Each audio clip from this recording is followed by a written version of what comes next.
প্রিয় ছবিতে স্টাইলিশ করে বাংলায় লিখুন। কোনো ফন্ট লাগবে না, আপনি শুধু লিখবেন, অটোমেটিক স্টাইলিশ হয়ে যাবে। মোবাইলের কিবোর্ডে বাংলায় লেখা যায়, কিন্তু সেগুলো স্টাইলিশ হয় না। এখন থেকে আপনার ছবিতে বা আপনার প্রিয়জনের ছবিতে স্টাইলিশ করে বাংলায় লিখে টেমপ্লেট তৈরি করতে পারবেন। ইন্টারেস্টিং বিষয়টা হচ্ছে, এখন ফেসবুকে ভিডিও থেকে কিন্তু ছবিতে আয় বেশি। তাই যদি আপনি এরকমই নিত্য নতুন টেমপ্লেট তৈরি করতে পারেন, নতুন নতুন ছন্দে স্টাইলিশ করে বাংলায় লিখে, তাহলে আপনার টেমপ্লেটগুলো কিন্তু খুব সহজেই ফর ইউতে চলে যাবে। ছবিতে বাংলায় লেখার জন্য অস্থির অস্থির টেমপ্লেট তৈরি করার জন্য ছোট্ট একটা অ্যাপ্লিকেশন লাগবে মোবাইলে। তো চলুন দেখে নিই। প্রথমেই আমরা চলে যাব প্লে স্টোরে। সার্চ বারে লিখতে হবে অনুলিপি। অনুলিপি আমার অলরেডি ইনস্টল করা আছে, তোমরা কিন্তু ইনস্টল করে নিও। অনুলিপি আমি ওপেন করে দেবো।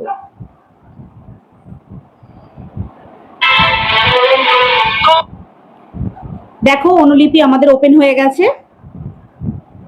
এখানে বিভিন্ন ধরনের কিন্তু সাইজ রয়েছে, ইমেজ সাইজ। তোমার যে প্ল্যাটফর্মের জন্য দরকার সেই প্ল্যাটফর্মটা তোমরা এখান থেকে চুজ করে নেবে। YouTube thumbnail, YouTube art, Facebook post, তোমাদের যে প্ল্যাটফর্মের জন্য দরকার তোমরা এখান থেকে সেটা চুজ করে নেবে। আর নিচে রয়েছে বিভিন্ন ধরনের টেমপ্লেট। দেখো কত টেমপ্লেট রয়েছে, যেটা তোমাদের পছন্দ সেটা তোমরা এখান থেকে চুজ করে নিতে পারবে। যেমন মনে করো আমার এই জঙ্গল ফ্রন্টটা খুব পছন্দ হচ্ছে, আমি ক্লিক করে দিলাম। এখানে কিন্তু অ্যাড দেখতে হবে। দেখো আমাদের কাছে ওপেন হয়ে গেছে। এবার নিচে রয়েছে বিভিন্ন অপশন, আমি এডিটে ক্লিক করে দেবো। এডিটে যেটা লেখা আছে সেটা আমি ডিলিট করে দিচ্ছি। এখানে মনে করো আমি আমার নামটা লিখে দেবো, ডানে ক্লিক করে দিলাম। দেখো আমার নামটা চলে এসেছে। নিচে রয়েছে ফন্ট সাইজ, ওটাই ক্লিক করে দেবো, একটু বড় করে দিলাম।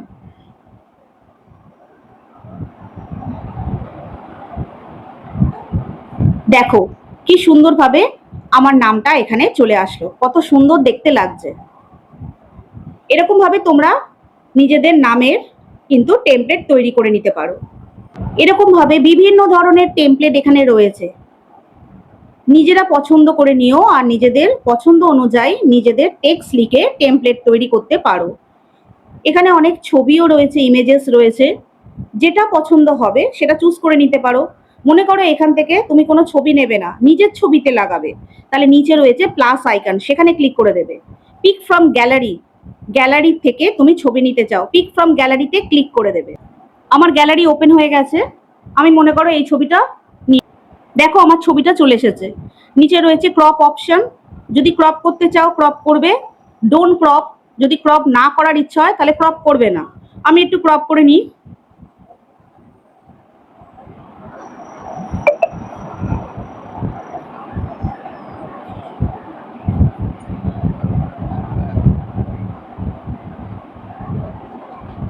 ছবিটা আমার ক্রপ হয়ে গেছে।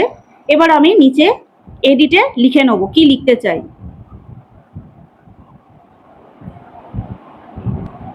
এখানে লিখে নিলাম, বলো কোন প্রিয় নামে ডাকি।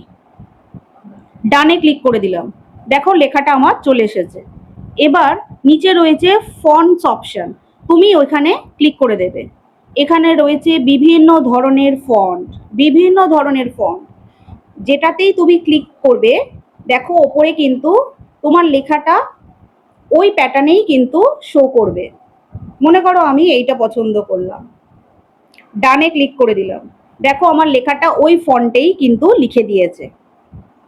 এবার তুমি যদি মনে করো কালার চেঞ্জ করতে চাও, কালারে তুমি ক্লিক করে দেবে। এখানে রয়েছে বিভিন্ন ধরনের কালার, আমি ইয়েলোতে ক্লিক করে দিলাম, ওকে করে দিলাম। দেখো এটা ইয়েলো হয়ে গেল।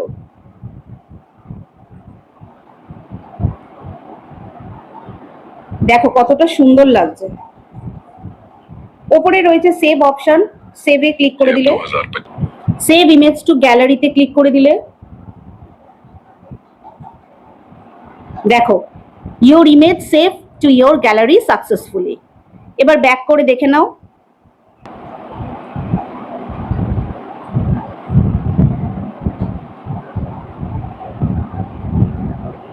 দেখো ইমেজটা আমাদের গ্যালারিতে সেভ হয়ে গেছে। তো ভিডিওটা যদি ভালো লেগে থাকে, যদি ইন্টারেস্টিং লেগে থাকে, তো আমার চ্যানেলটাকে অবশ্যই সাবস্ক্রাইব করে পাশে থাকো। দেখা হচ্ছে পরবর্তী ভিডিওতে। ততক্ষণ সুস্থ থাকো, ভালো থেকো।